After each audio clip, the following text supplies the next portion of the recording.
Hello friends, इस video में हम सेंट्रल पोल्यूशन बोर्ड का जो पिछले साल का पेपर है उसका हम टेक्निकल पार्ट ही देखने वाले हैं इसमें। तो जो भी इंटरेस्टेड है वो इसको देख सकते हैं। तो पहला क्वेश्चन हमारा यहाँ पे रहा।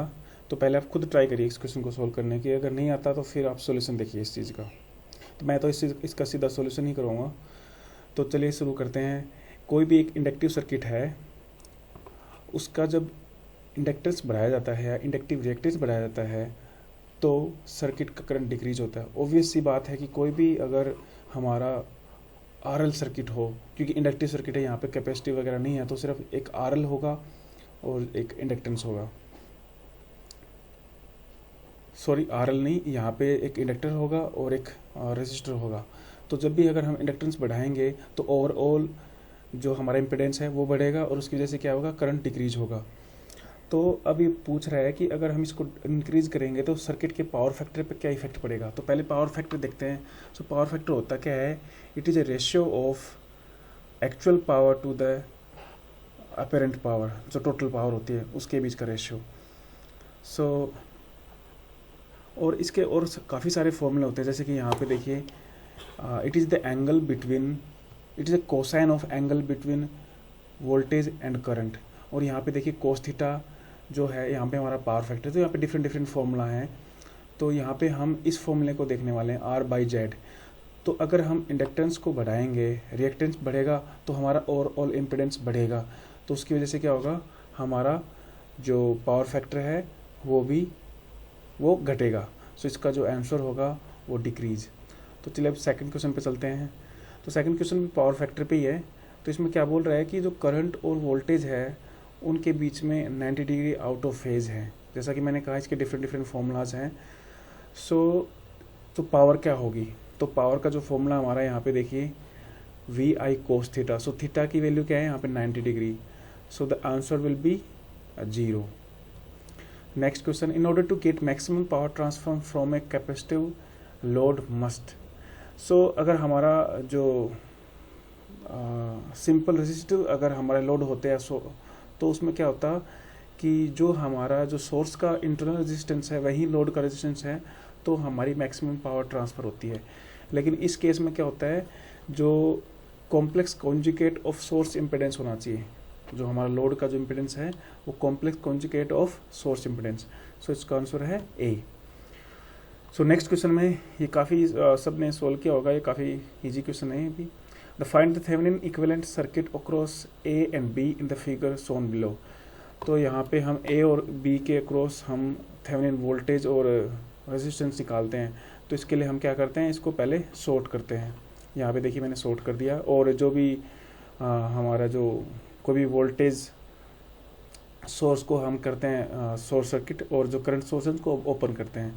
तो यहाँ पे आप देखिए, सो हमारा RAV क्या आ जाएगा यहाँ पे 21.2, और यहाँ पे जो 20 वोल्ट है, तो यहाँ इस 12 अक्रॉस के क्या वोल्ट क्या होगी, वो 11.2। सो इसका आंसर क्या होगा, ऑप्शन C। सो नेक्स्ट क्वेश्चन, इसमें हम क्या कर रहे हैं कि Y जो हमारा स्टार टू डेल्टा कन्वर्जन है, और इसके फॉर्मूले होते हैं, जब हम इस पे वैल्यू पुट करेंगे तो इसका आंसर आएगा ऑप्शन D। नेक्स्ट क्वेश्चन है हमारा पोल जीरो पैटर्न पे, और उसके काफ़ी सारे जो फिल्टर होते हैं उनके different different pole zero patterns होते हैं। तो आपको मैं एक आइडिया बता दूं कि अगर हमारा जो पैटर्न है, अगर वो पोल डोमिनेंट हैं तो वो होगा लो पास फिल्टर, अगर वो जो जीरो डोमिनेंट है तो होगा हमारा हाई पास फिल्टर, और अगर पोल एंड जीरो अगर सिमेट्रिकल फॉर्म में है तो वो होगा हाई पास फिल्टर। तो इसका आंसर, सॉरी हाई पास नहीं, ऑल पास फिल्टर। सो इसका आंसर आएगा ऑप्शन D। अब नेक्स्ट क्वेश्चन देखते हैं। तो इस क्या कह रहा है कि किसी सर्किट में, तो इनके ये पूछ रहा है कि यहाँ पे हमारा जो वोल्टेज गिवन है 317 वोल्ट, और इसकी फ्रीक्वेंसी हमें दे रखी है। तो हमें पूछ रहा है कि इनके अक्रॉस वोल्टेज क्या होगा। तो आपको पता है इनका फॉर्मूला क्या होता है। जो इसके पहले तो हम देखेंगे इसका टोटल इम्पिडेंस क्या होता है, फिर इसको हम वोल्टेज से वोल्टेज को डिवाइड कर देंगे इम्पिडेंस से, तो हमारा तो इसमें करंट आ जाएगा। तो कितना करंट फ्लो हो रहा है, और फिर करंट जब हमारा करंट आ जाएगा तो हम इसको हर एक इम्पिडेंस से और रेजिस्टेंस से हम मल्टीप्लाई कर देंगे तो हमारा उसके कॉरस्पॉन्डिंग जो हमारा जो वोल्टेज ड्रॉप है वो आ जाएगा। तो आप यहाँ पे देख लेना एक्सएल क्या होगा हमारा 2πfl, और जब हम वैल्यू पुट करेंगे तो हमारी इसकी वैल्यू आंसर आएगा। और जब हम जो हमारा एक्सी है जो कैपेसिटिव इम्पिडेंस है वो यहाँ पे इस फॉर्मूले से आ जाएगा, तो हमारा ये आया। तो अब टोटल जो इम्पिडेंस है वो इस सर्किट का क्या होगा, तो वो जाएगा 20.29 के, और इसका जो सर्किट में जो करंट होगा वो 317/20.29, तो हमारा करंट ये हो गया। तो इस सर्किट में करंट कितना फ्लो हो रहा है 15.62, जो करंट फ्लो हो रहा है वो है मिली एम्पियर में, आई थिंक हाँ वो मिली एम्पियर में आएगा। सो अब हम अगर इसका अक्रॉस निकालना चाहते हैं तो हम इसको मल्टीप्लाई कर लेंगे। तो जो इसका जो ऑप्शन आएगा फर्स्ट ऑप्शन इज करेक्ट। अब आते हैं इस सेकंड क्वेश्चन में, हाँ 48 क्वेश्चन में। तो इसमें क्या है, डायोड सर्किट क्वेश्चन है। तो इसमें हमें दे रखी है वैल्यूज़, RS की वैल्यू कितनी दे रखी है 4K, R1 है 2K और R2 है 3K। तो ये पूछ रहा है कि यहाँ पे हमारा जो V आउट है इसके अक्रॉस क्या होगा V आउट। तो आप देखो यहाँ पे वो डिपेंड किस पे कर रहा है, इस रजिस्टर पे जो वोल्टेज ड्रॉप होगा और 0.7 जो भी इसका होगा, 0.7 है इसका कट इन वोल्टेज, तो इसका प्लस 0.7 वोल्टेज। लेकिन आप देखिए हमें भी इनकी वैल्यू नहीं दे रखी है, मतलब ये चीज़ इस चीज़ को वेरिएबल ले रहा है। तो अब इसकी जो मैक्सिमम आएगी वो इस पर डिपेंड करेगी। सो हमारे ऑप्शन में जो मैक्सिमम है वही आंसर होगा, क्योंकि मैंने जब इसको सर्किट को सिमुलेट किया तो आप देखिए मैंने एक बार 20 वोल्ट लिया तो इस पर 9.585, और जब मैंने 40 वोल्ट लिया तो इसका जो वी आउट है वो 15.06। It means it is depending on this V in. So जितना वी इन होगा उतना ही ज़्यादा हमारा वी आउट होगा। तो इसका जो आंसर होगा जो भी ऑप्शन मैक्सिमम है वही आंसर होगा। तो चलिए नेक्स्ट क्वेश्चन, काफ़ी इजी क्वेश्चन है। Mobility of electron is average drift velocity per unit field. Next question, for the small value of VDS the channel in MOSFET is. So channel का VDS पे कोई फ़र्क नहीं पड़ता, सिर्फ VGS ही जो हमारा मेन पार्ट प्ले करती है उसमें चैनल फॉर्मेशन में। जैसे चैनल फॉर्म हो जाएगा जब हम VGS को कांस्टेंट रखते हैं और जब VDS को जब धीरे धीरे बढ़ाते हैं तो स्टार्टिंग में ओमिक रीजन आएगा, वो जो कि एक लीनियर रेजिस्टर की तरह काम करेगा। तो for small value of VDS it is acting as a linear resistor. So जो इसका जो आंसर होगा वो होगा option D, act as a linear resistor whose value is controlled by VDS। So चलिए next question, what is the range of the input impedance of a common base configuration. So common base configuration में उसका input impedance क्या होगा। सो आपको पता होगा input impedance of common base configuration वो बहुत ही लो होता है, क्योंकि ये फॉरवर्ड बायस में होता है। इन एक्टिव रीजन में जब हम काम करते थे फॉरवर्ड बायस में होता है, तो इसका जो रेजिस्टेंस होगा वो काफ़ी कम होगा। तो इसका जो ऑप्शन होगा वो few ohm to a maximum of 50 ohm. अब चलते हैं हम नेक्स्ट क्वेश्चन में। In the following circuit the Norton equivalent current in amplifier with respect to the terminal P and Q is. तो अब ये पूछ रहा है हमारे यहाँ पे नॉर्टन इक्विवेलेंट, तो इसमें हमें क्या करना होगा, हमें इसको ब्रांच को हम शॉर्ट सर्किट करेंगे तो ये जो है कैपेसिटर है वो रिमूव हो जाएगा ऑटोमेटिकली। तो ये रहा इसका सॉल्यूशन। तो जैसे ये रिमूव हो जाएगा तो हम इसको दोनों को जोड़ देंगे क्योंकि ये सीरीज में है, तो इसका हो जाएगा Z हो जाएगा 15 ohm, 15 plus J 30 ohm. So IN इसमें दोनों ब्रांचों में डिवाइड हो जाएगा, इन दोनों ब्रांचों में डिवाइड हो जाएगा, और उसके लिए ये रहा हमारा answer. The answer option is A। तो चलिए नेक्स्ट क्वेश्चन में, यहाँ पे an amplifier's power at 55 kilohertz is 10 watt and changes to 20 watt at 50 kilohertz, the equivalent dB change is. तो इसका हम फॉर्मूला यूज करेंगे AP, power gain is 10 log AP। AP यहाँ पे क्या होगा P out upon P in, तो हमारा P आउट हो जाएगा 20 और जो P इन है हमारा 10। तो इसमें हमारा ऑप्शन हो जाएगा, इसकी सोल्व करेंगे तो हमारा आंसर आ जाएगा ऑप्शन ए। अब चलिए नेक्स्ट क्वेश्चन में, for the transistor amplifier circuit shown below, the beta is 100, Vt is 25 millivolt and magnitude of voltage gain is 20. If the transistor is biased with the collector current IC क्या हमारे रखा है 1 milliampere, then value of RC is, हमें इसकी value पूछी है। तो अब इसमें Vt दे रखा है 25 मिली वोल्ट, और इसका यूज हम तब करते हैं जब ये आर ई मॉडल से सोल्व हो रहा होता है, तो हम इसको आर ई मॉडल में लिखेंगे। पहले मैं आपको बता दूं आर ई मॉडल कैसे हम ट्रांजिस्टर को रिप्रेजेंट करते हैं आर ई मॉडल में। तो ये रहा हमारा कॉमन एमिटर जो है कॉन्फ़िगरेशन। अब इसको आर ई मॉडल में कैसे करते हैं, जो इसका ये ब्रांच है ये जो सी टर्मिनल है उसको हम रिप्लेस करते हैं यहाँ से करंट सोर्स बीटा आई बी, और जो एमिटर जो टर्मिनल है उसको हम आर ई, और आर ई की वैल्यू होती है Vt अपॉन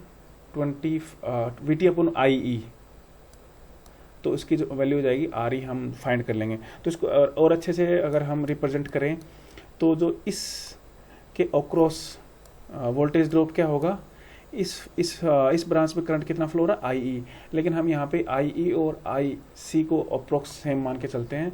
तो जो हमारा आई सी क्या है बीटा आई बी, सो इसके अक्रॉस वोल्टेज कितनी होगी I B into R E beta plus 1। तो हम यहाँ पे बीटा प्लस 1 को बीटा लेके चल सकते हैं अकॉर्डिंग द क्वेश्चन, वो डिपेंड करता है क्वेश्चन पे। तो चलिए इसके जो हमारा क्वेश्चन है, पहले इसको हम क्या करेंगे, इसको एसी सर्किट इक्विवेलेंट बनाएंगे इसका। तो उसमें क्या होगा कि जो वीसीसी है वो ग्राउंड हो जाएगा और जितने भी कैपेसिटर हैं वो शॉर्ट सर्किट हो जाएंगे। तो ये रहा इसमें। तो अब इस क्वेश्चन में कोई भी जो आर ई नहीं था, यहाँ पे कोई भी एमिटर रेजिस्टेंस नहीं था, लेकिन यहाँ पे एमिटर रेजिस्टेंस है, तो हम यहाँ पे एमिटर रेजिस्टेंस यूज़ कर रहे हैं आर ई और आर ई जो हमारा दिया हुआ है सर्किट में। तो इन दोनों को हम ऐड करेंगे तो हमारा जो भी ऐसे आ जाएगा हमारा, और आउटपुट की तरफ एक लोड रेजिस्टेंस और R C resistance collector resistance use कर रहे हैं हम। तो हमें ए वी दे रखा है, तो ए वी क्या होता है वी नोट अपॉन वी आई। तो हमारा जो वी नोट क्या होगा, इस सर्किट में कितना करंट फ्लो हो रहा है बीटा आई बी आर सी, तो इसके अक्रॉस वोल्टेज कितना होगा, और जो इसके इनपुट में है वोल्टेज, इनपुट वोल्टेज कितनी हो रही है यहाँ पे beta R E plus R E into I B. So हम इसको जब सोल्व करेंगे तो हमारा आंसर आएगा 3 किलो ओम, आर सी की वैल्यू आएगी 3 किलो ओम। अब नेक्स्ट क्वेश्चन देखते हैं, for CE amplifier of figure shown below the slope of AC load line is. हम इसका एसी इक्विवेलेंट बनाएंगे। तो जो हमारा वीसीसी है, मैंने आपको इस पहले वाले क्वेश्चन में बताया था कि जो हमारे जितने भी डीसी वोल्टेज सोर्स हैं उसको वो जीरो हो जाएंगे, ग्राउंड हो जाएंगे, जो भी कैपेसिटर है वो क्या हो जाएगा शॉर्ट सर्किट। जैसे यहाँ पे शॉर्ट सर्किट होगा तो यहाँ पे जो ये आ रही है रिमूव हो जाएगा, तो यहाँ पे ये रहा हमारा इक्विवेलेंट सर्किट। तो इसमें आप देखो कि हम जब भी टोटल रिस्पॉन्स निकालते हैं तो क्या होता है वो डीसी प्लस एसी। तो वीसी ही हमारा क्या होगा वीसी ई क्यू जो कि डीसी वाला पार्ट है, और वीसी जो स्मॉल में है वो एसी वाला पार्ट है। तो हम इस पे हम जो हमारे इस वाले हैं यहाँ पे हम केवीएल अप्लाई करेंगे। तो केवीएल अप्लाई करेंगे तो हमारी इक्वेशन बनेगी V C E small letter में है, ये हम एसी वाला पार्ट निकाल रहे हैं। तो आई सी प्लस आर ई हम आर इफेक्टिव को ले रहे हैं। जो आर इफेक्टिव कौन सा है आर सी, यहाँ पे कट गया हो गया R C parallel with R L. So जो हमारा इसका इफेक्टिव आएगा उसको हम आर ई बोल रहे हैं यहाँ पे। तो यहाँ पे वी सी ई क्या होगा V C E Q minus I C Q R E. तो इस वाले पार्ट में हम अब इसमें देखना इस वाले पार्ट में क्या होगा हमारा,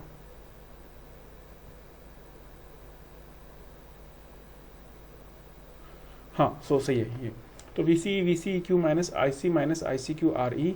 अब सेचुरेशन पॉइंट पे हम अगर देखेंगे तो वी सी कितना हो जाएगा 0 रखेंगे, तो हमारा आई सी सेचुरेशन क्या आ जाएगा I C Q plus V C Q upon R E, और हमारा जो मैक्सिमम वीसी कितना हो जाएगा, वीसी कट ऑफ, तो हम इसमें जो आईसी है उसकी जगह 0 रख देंगे तो हमारा ये आ जाएगा। और इसका स्लोप क्या होगा, हाइट अपॉन बेस, तो जो हमारा आ जाएगा स्लोप कितना हो जाएगा 1/RE।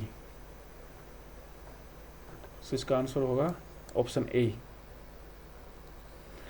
चलिए नेक्स्ट क्वेश्चन में, an industry standard file that list which all the fuses in the programmable logic device are intact and which are to be blown in cold. So ये बोल रहा है कि हमारे जो इंडस्ट्रियल स्टैंडर्ड एक फाइल होती है जिसमें क्या होता है कि इसमें प्रोग्राम किया जाता है, उसमें फाइल होती है जिसमें बताया जाता है कि कौन से फ्यूज़ ब्लो होंगे और कौन से फ्यूज़ ब्लो नहीं होंगे। तो उस फाइल को हम कहते हैं VHD फाइल, VHDL फाइल। तो इसका सॉरी यहाँ पे ये रॉन्ग ऑप्शन है, तो इसको हम बोलेंगे VHDL file is the right answer for this. अब आते हैं a term associated with the comparing of processing speed of different computer system is, answer is option C, million instruction per second. In the figure below the VEB is equal to 0.6 volt, beta 99 and then VC and IC respectively. तो solution for this is here। तो अब देखो यहाँ पे इस branch में कितना current होगा, यहाँ पे IC, यहाँ पे IB, तो इसमें टोटल करंट कितना होगा IC प्लस IB।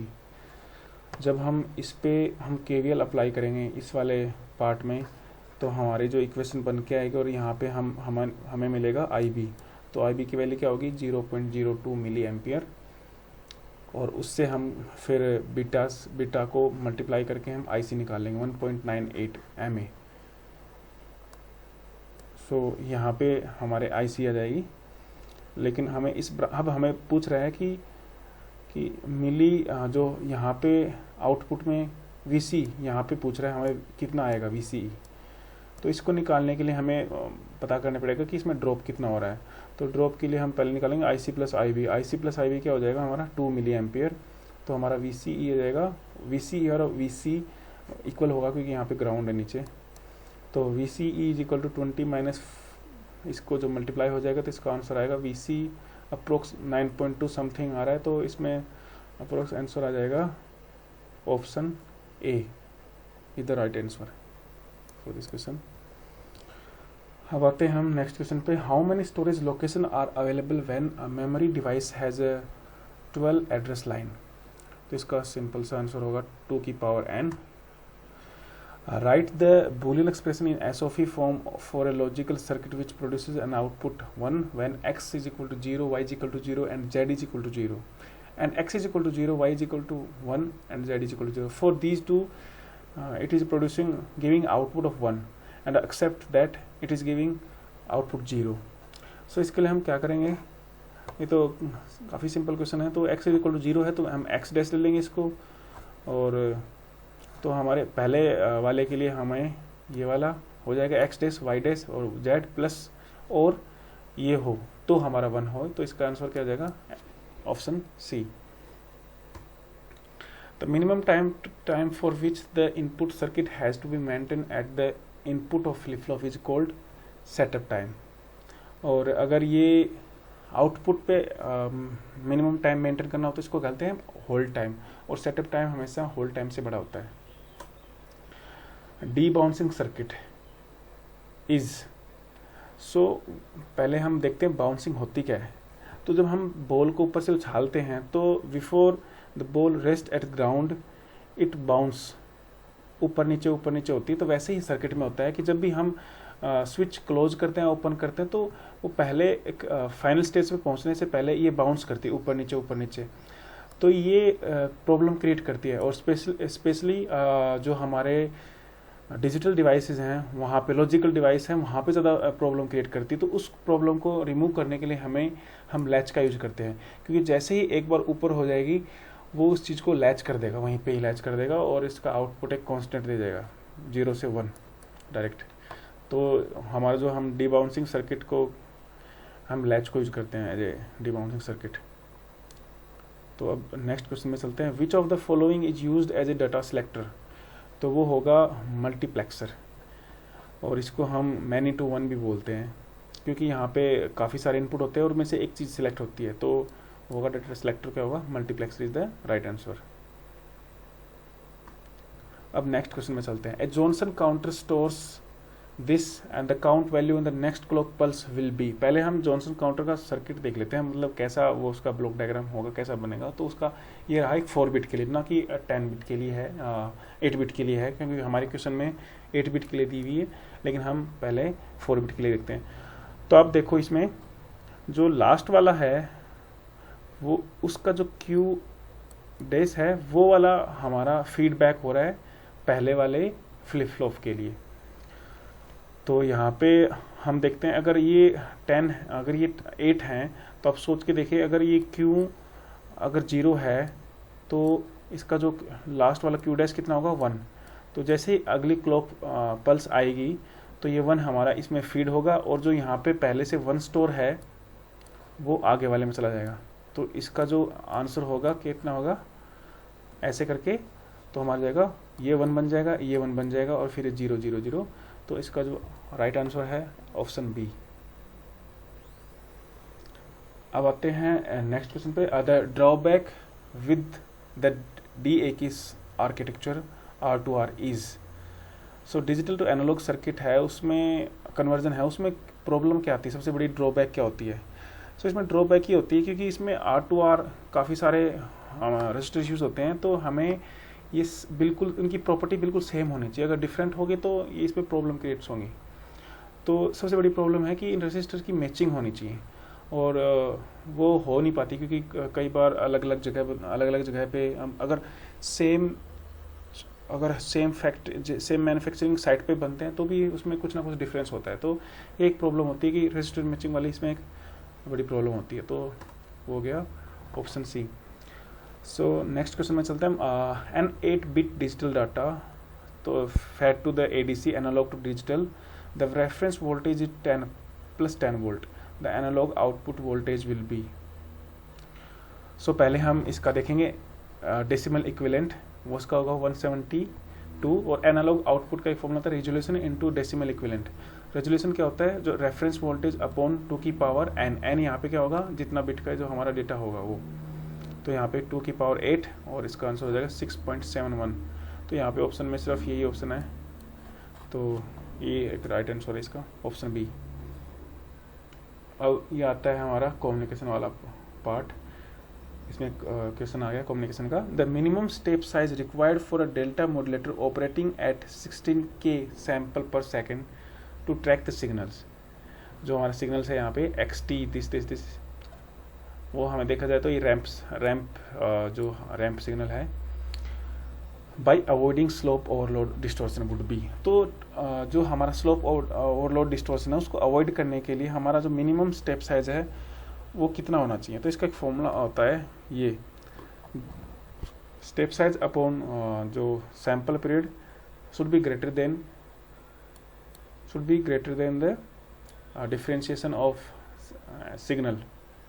तो यहाँ पे जो हमारा 16K क्या है ऑपरेटिंग एट, तो इसका जो हमारा सैंपल पीरियड कितना हो जाएगा 1/16K। तो हम इसको ऐसे लिख सकते हैं और इसका जो हम डिफ्रेंशिएट करेंगे तो इसका आएगा 100, इसका जो डिफ्रेंशिएशन आएगा वो 100 आएगा। तो अगर हम जब इसको सॉल्व करेंगे तो इसका आंसर हो जाएगा हमारा 16 मिलीवोल्ट। तो option D is right answer. अब चलते हैं नेक्स्ट क्वेश्चन में। तो what should be the oscillator frequency for tuning in 710 kilohertz on an AM radio with 455 kilohertz intermediate frequency. तो ये जो हमारा सर्किट होता है LO, IF क्या होता है LO minus RF। So IF कितना है 455 किलोहर्ट्ज, तो LO की वैल्यू आ जाएगी 1165 kilohertz. Option A is right answer. What is the resolution of digital to analog converter? It is the smallest analog output change that can occur as a result of an increment in digital input. कि ये थोड़ा बहुत भी अगर digital input में change हो रहा है तो कितना स्मॉलेस्ट चेंज आउटपुट में अकर हो रहा है उसको हम रेजोल्यूशन बोलते हैं। When modulation index of an AM wave is increased from 0.5 to 1, the transmitted power तो टोटल पावर क्या होती है, पी सी कैरियर पावर होती है यहाँ पे, into 1 plus mu square upon 2, mu यहाँ पे क्या होता है, मॉड्यूलेशन इंडेक्स। तो पहले हम 0.5 रखते हैं, तो इसका आंसर आएगा पी सी इंटू 1.125, और जो PT2 होगा म्यू 1 के लिए वो आ जाएगा 1.5, तो परसेंटेज कितना हो जाएगा 33.3%। तो option C is right answer. Next, the channel capacity C of band limited Gaussian channel equals, वो होगा bandwidth log 2 1 plus Sn। In PCM system, if we increase the quantization level from 2 to 8, the relative bandwidth requirement will। तो bandwidth हमेशा इन PCM system में क्या होता है, bandwidth is directly proportional to the number of bit per sample. तो अब यहाँ पे देखते हैं, हमारे यहाँ पे n की वैल्यू क्या है, यहाँ पे 1 है और यहाँ पे n की वैल्यू है 3, तो 1 to 3 बढ़ रही है, तो हमारा जो बैंडविड्थ कितनी बढ़ जाएगी, वो भी ट्रिपल हो जाएगी। तो option C is right answer. अब चलते हैं नेक्स्ट में, if the carrier of 100% modulated AM is suppressed, the percentage power saving will be. तो हमें मॉड्यूलेशन इंडेक्स की वैल्यू दे रखी है 1, तो एक बोल रहा है कि कितनी परसेंटेज पावर सेविंग होगी। तो ये हमारा जो फॉर्मूला होता है, पावर सेविंग क्या होता है, power saved upon total power into 100। तो हमारे पावर सेव कितनी हो रही है, हम किसको सप्रेस कर रहे हैं, कैरियर वेव को सप्रेस कर रहे हैं। तो PC हमारी जब हो जाएगी, और यहाँ पे जब आंसर आएगा तो वो है 16.6%। और यहीं अगर हम सिंगल साइड बैंड में देखें तो उसका हो जाएगा 83 पॉइंट समथिंग। इसका ऑप्शन आएगा सी। अब चलते next question number, H parameter of the circuit shown below are.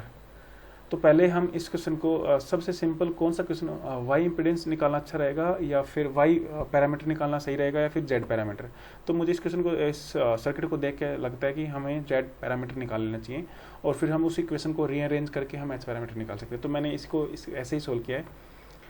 तो इसको हम ऐसे लिख सकते हैं, I1 10 और यहाँ पे 0। तो अब Z1 इनके पैरामीटर लिखते हैं, Z11 I1 प्लस Z12। अब Z11 की वैल्यू क्या होती है, इस दोनों को, इन दोनों को ऐड कर दो, और Z22 की वैल्यू क्या होगी, इन दोनों को ऐड कर दो, और Z12 और Z21 की हो जाएगी ये वाली। तो मैंने ऐसे ही किया है, और जब मैंने अब यहाँ पे मैंने ये निकाल लिया है। अब मैं इसको इस जो एच पैरामीटर है उसके वे में इसको रीअरेंज करने की कोशिश करता हूँ। अब मैंने इसको जब रीअरेंज किया तो हमारे जो फाइनल इक्वेशन आई V1, पहली इक्वेशन आई है V1 is equal to 10 I1 plus V2। तो हम यहाँ पे देखते हैं H11 की वैल्यू क्या हो जाएगी 10, और जो H12 की वैल्यू क्या हो जाएगी 1। और वैसे ही जब I2 की निकालेंगे तो I2 is equal to I minus I1, तो H21 की वैल्यू क्या हो जाएगी -1, और H22 की वैल्यू की जाएगी 0.05। तो इसका आंसर होगा option D. Next question, a low pass analog signal of 4 kilohertz bandwidth is sampled at Nyquist rate and quantized and encoded with a 256 quantization level. A synchronization bit is added to end of each quantized code word. The bit rate in the resulting PCM signal will be। तो हमारी Nyquist rate क्या होगी, हमारे जो लो पास analogue signal उसकी bandwidth कितना है 4 kilohertz. तो नाइक्विस्ट रेट क्या कहता है कि इसकी जो नाइक्विस्ट सैम्पलिंग रेट हो जाएगी वो कितनी हो जाएगी, डबल, तो 8 किलोहर्ट्ज़ हो जाएगी। अब बोल रहा है कि हमारे नंबर ऑफ से यहाँ पे आया number of bit per sample कितने होंगे, तो यहाँ पे 256 है, तो एन की वैल्यू कितनी आ जाएगी 8। लेकिन ये क्या बोल रहा है कि जैसे कि मान लो यहाँ पे अगर हम हर एक सैंपल लेते हैं, हर एक सैंपल ले रहे हैं, यहाँ पे अलग अलग सैंपल हैं, तो मान लो अभी यहाँ पे क्या कर रहे हैं, हर एक सैंपल को हम कैसे कर रहे हैं इनकोड, हर एक सैंपल में कितनी है 8। लेकिन ये बोल रहा है कि अगर मैं इनमें वो ऐड कर दूँ, सिंक्रोनाइजेशन बिट भी ऐड कर दूँ, तो हर एक सैंपल में हर एक जो क्वांटाइजेशन कोड है उसमें एक 9 बिट हो जाएगी। तो जो इसकी जो बिट रेट हो जाएगी वो कितनी हो जाएगी n इंटू एफ एस। सो n की जगह यहाँ पे 8 के रखने की बजाय हम 9 यूज़ करेंगे, क्योंकि एक सिंक्रोनाइजेशन बिट यूज़ जुड़ चुकी है इसमें, इसलिए इसका जो राइट आंसर है इसका होगा वो option D. Which of the following type of noise assume greater importance of at high frequency, तो इसका ऑप्शन होगा ऑप्शन ए, ट्रांजिट टाइम नॉइज। ये इस होता है क्योंकि जब उसमें बीजेटी में होता है, जब इलेक्ट्रॉन्स एमिटर टू कलेक्टर में जब ट्रांजिट करते हैं, जब जाते हैं, तो उसकी वजह से इसमें नॉइज प्रोड्यूस होती है, तो ये काफ़ी हाई फ्रीक्वेंसी की होती है। If the transmission bandwidth is doubled in FM then SNR will be, SNR FM में क्या होता है 3/2 बीटा स्क्वायर, और beta exactly proportional to bandwidth. So अगर हमारा बैंडविड्थ बढ़ता है, डबल होता है, तो हमारा जो बीटा की वैल्यू भी डबल होगी, और यहाँ पे बीटा स्क्वायर तो डबल कर 4 times, so it will be raised 4 times. The option B is the right. We know the following statement regarding computer is false. So computer हमारा यूज होता है PCM सिस्टम में, तो वो क्या करता है कि जो स्मॉल सिग्नल्स होते हैं ये होता है नॉन यूनिफॉर्म क्वांटाइज। तो इसमें क्या होता है कि ये कंप्रेस करता है higher amplitude part of signal before modulation and expand them back to the normal again after modulation. तो ये बिल्कुल सही स्टेटमेंट है, गलत नहीं है। It give preferential treatment to weaker part of the signal, बिल्कुल सही है। ये जो इसका मेन जो जो पार्ट है वो यही है कि जो वीक सिग्नल होते हैं उसको ज़्यादा पावर देना, तो ये बिल्कुल सही है। For weaker signal it gives poor ratio of signal strength to quantization error, ये बिल्कुल गलत है। और तो हमारा ऑप्शन जो इस क्वेश्चन के अकॉर्डिंग है ये ऑप्शन सी होगा। तो ये लास्ट क्वेश्चन है, ये आप होमवर्क करिए और आप बताइए कमेंट बॉक्स में कि इसका आंसर क्या होगा।